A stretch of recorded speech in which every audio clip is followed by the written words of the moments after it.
سنائیے وہ شاعری جو آپ کے ابتدائی دور کی شاعری ہے. اچھا ابتدائی دور, غزل ہو. اچھا ابتدائی دور کی تو پھر میں تو دوسری سوچ رہی تھی, لیکن میں بالکل سنا دیتی ہوں. نگاہ خاک ذرا پیرہن بدلنا تو, واہ. نگاہ خاک ذرا پیرہن بدلنا تو, وبال روح میرا یہ بدن بدلنا تو. کیا کہ حقیقتوں کے سفر میں بہت اکیلی ہوں, حقیقتوں کے سفر میں بہت اکیلی ہوں, مجاز عشق ذرا باک پن بدلنا تو. کیا کہ جنوں کے بوجھ سے تھکنے لگا زمان و خلا, واہ. جنوں کے بوجھ سے تھکنے لگا زمان و خلا, غریب شوق ذرا پھر وطن بدلنا تو. کیا کہ غریب شوق ذرا پھر وطن بدلنا تو, نیا ملے تو کوئی ذائقہ تمنا کو, نیا ملے تو کوئی ذائقہ تمنا کو, دل تباہ میری یہ جلن بدلنا تو. کیا کہ دل تباہ میری یہ جلن بدلنا تو, سلگ رہی ہوں ابھی بھی مگر مزہ ہی نہیں, سلگ رہی ہوں ابھی بھی مگر مزہ ہی نہیں, سراب ناز غموں کی اگن بدلنا تو. کیا کہنے, واہ واہ واہ. نگاہ خاک ذرا پیرہن بدلنا تو, وبال روح میرا یہ بدن بدلنا تو. کیا کہنے. اب جو آپ سنانا چاہ رہی تھی, چلیے ہاں یہ بالکل یہ ابھی تازہ غزلوں میں سے ہے تو اس لیے میرے دل میں آئی. اور دیکھیے اس میں ایک نئی, یہ بھی ایک زمانے تک یہ بھی لہر ہوتی ہے نا, آپ کو تو پتہ ہے ماشاءاللہ آپ, کہ وہ ایک پورے دنوں کو گرفت میں لے لیتی ہے, تو شاعر کہاں بچے گا اس سے. بالکل. کہ زمیں نہیں ہے زماں نہیں ہے, کہیں وہ ہے یا کہیں نہیں ہے. زمیں نہیں ہے زماں نہیں ہے, کہیں وہ ہے یا کہیں نہیں ہے, پرے سے آواز آ رہی ہے, یہیں کہیں ہے کہیں یہیں ہے. میں دم بخود آسماں سے لپٹی یہ سبز بیلیں لپیٹتی ہوں, میں دم بخود آسماں سے لپٹی یہ سبز بیلیں لپیٹتی ہوں, جڑیں میری کون کھودتا ہے, نگاہ تک تو کوئی نہیں ہے. کیا کہنے, کیا کہنے. میں دم بخود آسماں سے لپٹی یہ سبز بیلیں لپیٹتی ہوں, جڑیں میری کون کھودتا ہے, نگاہ تک تو کوئی نہیں ہے. بڑے تواتر سے دیکھتی ہیں دروں کے سب بھید کھولتی ہیں, بڑے تواتر سے دیکھتی ہیں دروں کے سب بھید کھولتی ہیں. میں کھڑکیاں بند کر رہی ہوں مگر نظر تو بڑی لئی ہے, میں کھڑکیاں بند کر رہی ہوں مگر نظر تو بڑی لئی ہے. تھپکتے رہیے ہمک ہمک کے یہ خاک جاگتی رہے گی, تھپکتے رہیے ہمک ہمک کے یہ خاک جاگتی رہے گی, تو کیا کوئی ڈور کھینچتی ہے, یہ خواب اب بھی بہت حسین ہے. کیا کہنے, کیا کہنے, واہ واہ واہ. تھپکتے رہیے ہمک ہمک کے یہ خاک جاگتی رہے گی, تو کہ کیا کوئی ڈور کھینچتی ہے, یہ خواب اب بھی بہت ہنسی ہے. جو چھو کے دیکھا یہ قصہ نم تو خود سے شاخیں نکلتی پائیں, جو چھو کے دیکھا یہ قصہ نم تو خود سے شاخیں نکلتی پائیں. میں فصل چھاٹتی جا رہی ہوں مگر یہ زرخیز سرزمیں ہے, میں فصل چھاٹتی جا رہی ہوں مگر یہ زرخیز سرزمیں ہے. اور آخری شعر اس غزل کا کہ مہک رہا ہے جمال خوباں, سلگ رہا ہے یہ نقش پہ, مہک رہا ہے جمال خوباں, سلگ رہا ہے یہ نقش پہ ہم, سفر ختم ہونا چاہتا ہے تلاش سجدہ کوئی جبھی ہے.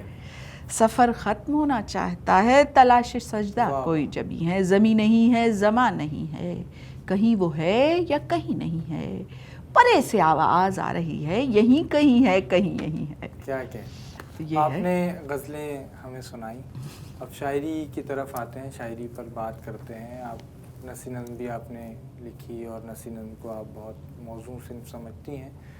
ہم سنتے ہیں کہ یہ عہد شاعری کا عہد نہیں ہے. اس عہد میں آپ جانتی ہیں کہ ہر آدمی مٹیریلسٹک جو ہمارا عہد ہے اس میں مادیت پرستی آپ کو نظر آتی ہے. ہر آدمی اپنا وقت بھی کہیں دینا چاہتا ہے تو بہت سوچ سمجھ کر دیتا ہے, ہر چیز کو انہی پیمانوں میں ناپ رہا ہے. تو ایسے میں شاعری کہا جا رہا ہے مسائل نہیں بیان کر سکتی, تو نثر کو لوگ سمجھتے ہیں کہ وہ موضوع ہے. اس حوالے سے کیا آپ نے نثر میں کام کیا؟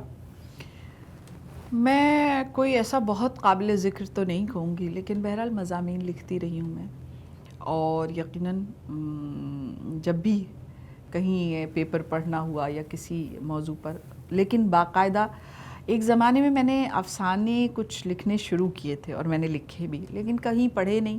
اور پھر وہ یہ بھی ہو جاتا ہے آپ کبھی کبھی جیسے ریشم کا کیڑا اپنے اس میں جال میں گرفتار ہو جاتا ہے، ہم تخلیق کار بھی ایک خاص صنف میں، ہم وہ بہادری نہیں دکھا پاتے.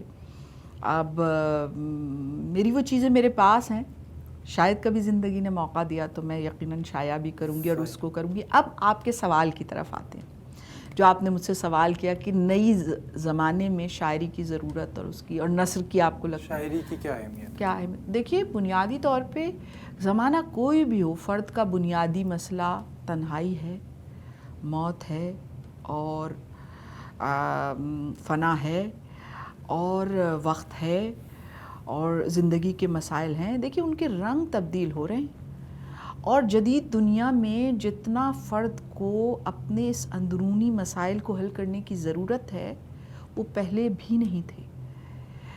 پہلے فرد کا فرد سے کلام اتنا زیادہ تھا. تو یہ تو ہمارے سب کانشیس کی ایک مستقل غذا ہے اور اس کے بغیر انسانی فردی تنہائی بھی اور سماجی تنہائی بھی، سماجی مسائل بھی اور فردی مسائل بھی بڑھیں گے، اور جتنا زیادہ بڑھیں گے اتنا زیادہ ہمیں ان سے نبردآزما ہونے کے لیے بات کرنی پڑے گی.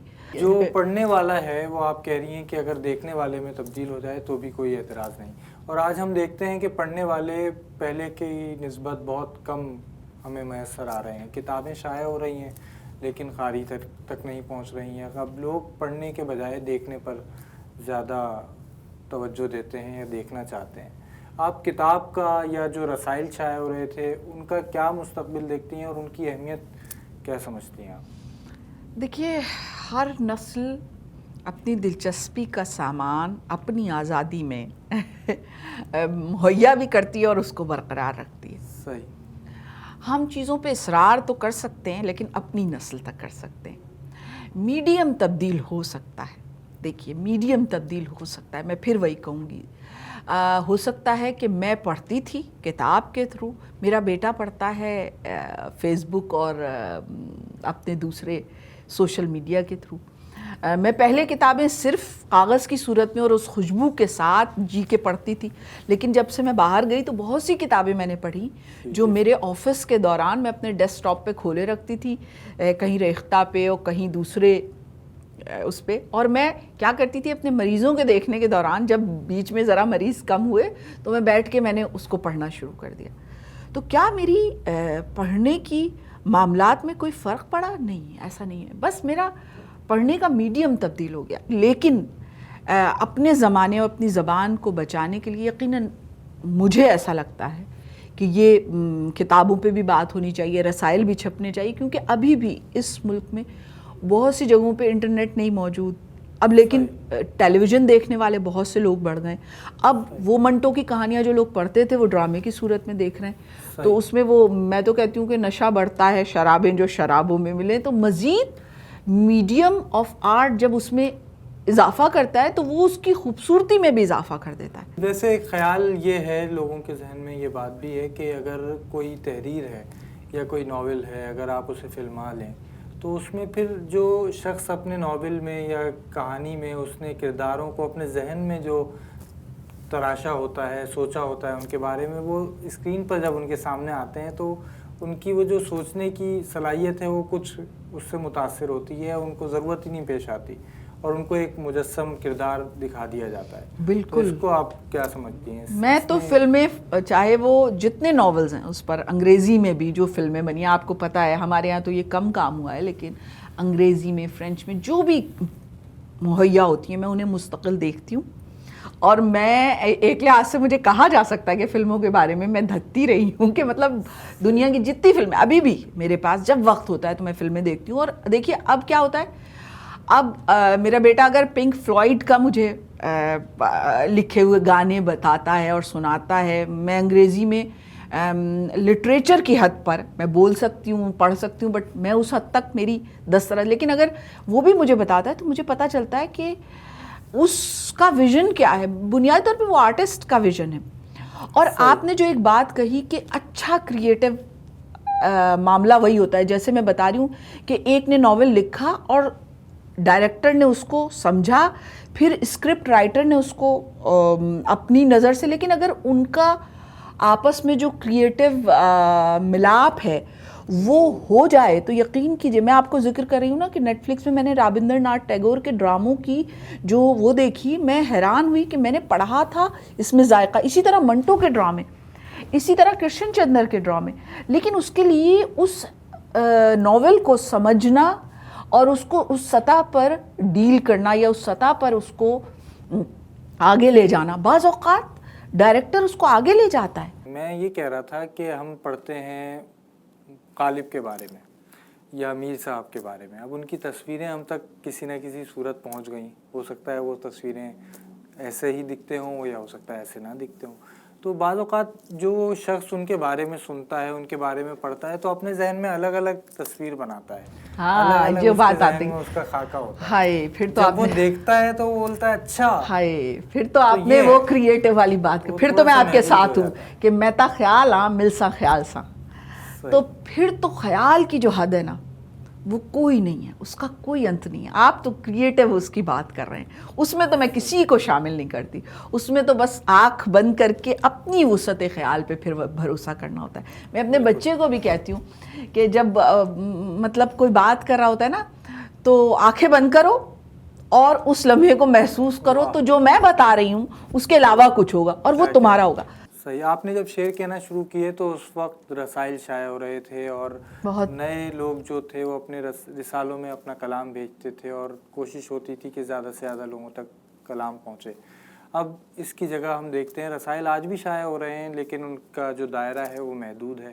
اب سوشل میڈیا نے ان کی کسی نہ کسی حد تک جگہ لی ہے اور پھر سماجی رابطوں کی جو ویب سائٹس ہیں وہاں پر لوگ اپنا کلام بھیجتے ہیں اور شائع ہوتا ہے یا خود ہی شائع کر لیتے ہیں. تو خود شائع کرنا وہ تو رسالے کا متبادل نہیں ہو سکتا, لیکن کچھ ایسے فورمز ہیں جس میں سے ایک فورم ہے جس سے آپ بھی منسلک ہیں, لٹریری فورم آف نارتھ امریکہ. تو ان فورمز کا کردار آپ کیا سمجھتی ہیں, یہ کیا رسائل کے متبادل کے طور پر سامنے آ سکتے ہیں یا اگر آ گئے ہیں تو کس طرح اپنے کام کو برقرار رکھ سکتے ہیں اور بہتر کر سکتے ہیں؟ جی ہاں, ایسے آئے ہیں. آپ نے لٹریری فورم آف نارتھ امریکہ کا کیا, وہ میں مطلب آپ کے اصل میں بات یہ ہے کہ آپ کس درجے کا, اور وہی جو آپ نے بات کی کہ مدیران کے جو حقوق ہیں کہ بھائی کسی حد تک آپ کو پتہ ہونا چاہیے کہ کیا شائع ہو رہا ہے اور آپ کے فورم کے مقاصد کیا ہیں, یا آپ کے ادبی حاشیہ کے نام سے اتنی اچھی بحثیں ہوئی اس فورم پر اور ہم نے تنقیدی شعور اخذ کیا, وہ شعور اخذ کیا جو کہ ہم کسی مجلس میں بیٹھ کے یا کسی حلقے کی نشست میں بیٹھ کے یا کسی ادبی تنقیدی محفل میں بیٹھ کے کرتے ہیں یا کسی کانفرنس میں کرتے ہیں, ہم نے وہ اخذ کیا. اب تو میڈیا پہ ایسا, لیکن ہوتا یہ ہے کہ جب شروع میں کوئی بھی چیز شروع ہوتی ہے نا تو اس میں بہت کچھ ٹریش بھی ہوتا ہے, بہت کچھ شوق بھی ہوتا ہے, آہستہ آہستہ تطہیر ہوتی ہے. پھر وقت جو ہوتا ہے نا وہ اپنی چھنی لے کے جاتا ہے, چیزوں کی تطہیر کرتا ہے, ان کو چھانتا ہے, الگ کرتا ہے, لیکن نکلنا اس میں ہوتا ہے. وقت گزرنے کا احساس ہی نہیں ہوا آپ کے ساتھ گفتگو میں. آخر میں چاہوں گا کوئی پیغام ضرور دیجیے ہمارے ناظرین کو. بس میں ویسے اپنے آپ کو اس قابل نہیں سمجھتی کہ اس طرح سے, لیکن یہ کہ بس کہوں گی زندگی کرتے رہیے اور محبت کرتے رہیے اور پوری توانائی سے, اور زندگی سے بڑھ کے کوئی بڑا کام نہیں ہے. ہمیشہ ہر تھوڑے وقت کے بعد یہ ضرور دیکھیے کہ آپ کہیں اور تو ڈائیورٹ نہیں ہو گئے, کیونکہ زندگی کے بڑے پنشاخے اور بہت سے لوازمات ہیں جس میں کبھی کبھار آپ صرف ہو جاتے ہیں بلا وجہ, تو اپنے اصل کام پہ نظر رکھیے. صحیح, اور وہ کرتے رہیے. بہت شکریہ, آپ تشریف لائیں اور پروگرام کو ہمارے اعتبار بخشا. ناظرین کرام, زندگی کرتے رہیے. زندگی کیسے کی جائے یہ جاننے کے لیے میرا خیال ہے آپ کو شاعری سے جڑنا ہوگا, ادب سے جڑنا ہوگا اور فنون لطیفہ سے جڑنا ہوگا. آپ نے آج محترمہ ثروت زہرا سے ملاقات کی, ان کی شاعری سنی, ان سے جو باتیں ہوئیں وہ آپ نے سنی, اور ان کی گفتگو سے یقیناً آپ نے یہ پیغام اور اس کے علاوہ کچھ اور پیغامات بھی اخذ کیے ہوں گے. ہم آئندہ بھی آپ کو ایسی ہی ادبی شخصیات سے ملواتے رہیں گے, اس امید اور دعا کے ساتھ کہ ادب اور ادیب ترقی کرتے رہیں. آپ کا میزبان عبد الرحمن مومن آپ سے اجازت چاہتا ہے. اللہ حافظ.